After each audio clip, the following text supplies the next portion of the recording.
This is going to be a little bit of a tough conversation, and I try to keep the things I say brief. This one, though, I don't know how I can keep it brief, so please bear with me.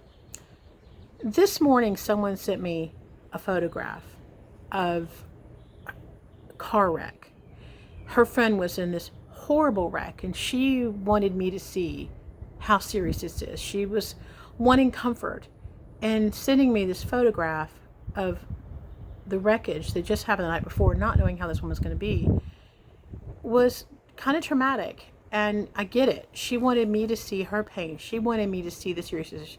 She wanted me to help comfort her. For myself personally, I found it difficult because my mother died in a really horrific car wreck and definitely triggered a few things. But, I can handle that. I can deal with it. But it made me think about things I've seen in the cancer world where someone will share pictures of their friend as they're dying, or they share some really intimate photos that maybe were meant to stay intimate. And that makes me wonder, what is our motivation for sharing this? I think our motivations are usually very good. We want to be comforted. We want people to see what we're going through. We want people to get what's happening.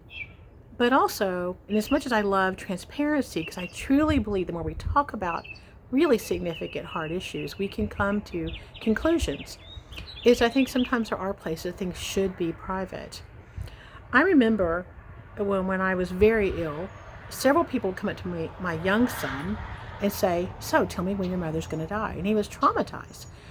I think we don't realize how much damage we cause. And I caution my friend who shared the photo today of the car wreck, please don't share that photo. First of all, we don't know how she's going to do. It's too soon, and I get why you did it. But I don't want her children to see that. Her children are young, and you might think, well, they're never going to see it. But I can promise you, they will. There were things about my mother's death I didn't need to know. There were things my son didn't need to be asked. I think we have to find a way to share what we need to share and have a healthy transparency, but also know when to hold back a little bit and think about what our motivation is and what we're trying to seek. Not to say our motivation is ill, but that our motivation is properly addressed, that we get what we need too. I hope we can find a way to dialogue about how we handle tragedy, how we handle grief, and how we give people dignity. I've told my family, if I get to a point where this cancer comes back and I'm not making it, there are certain things I'm not going to want shared. And it's not out of vanity on my part that I want people not seeing me looking my best. I mean, I'm an old lady. I don't look my best now. I get it. But because it's not the sum of who I am. That was only a part of my life. That's not what I want to be remembered for. It's not what I want to be the memories that my children and my friends have of me, of those last moments. I really don't know how to wrap this up. It's a complicated conversation. And again, this is not meant to criticize.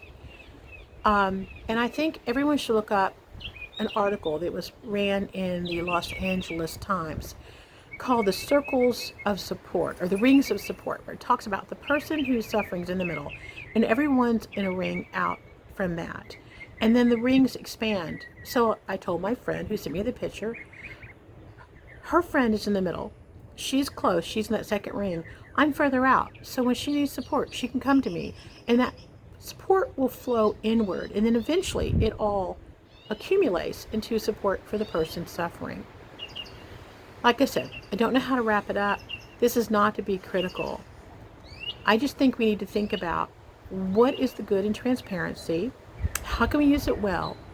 And when is there a time to hold some things back to maybe not cause collateral damage to people that are either too young or it's too soon, or maybe really some things need to be private to allow dignity. I wish I was smarter to have all the answers. I hope that you engage in this conversation. Again, God bless and hope always.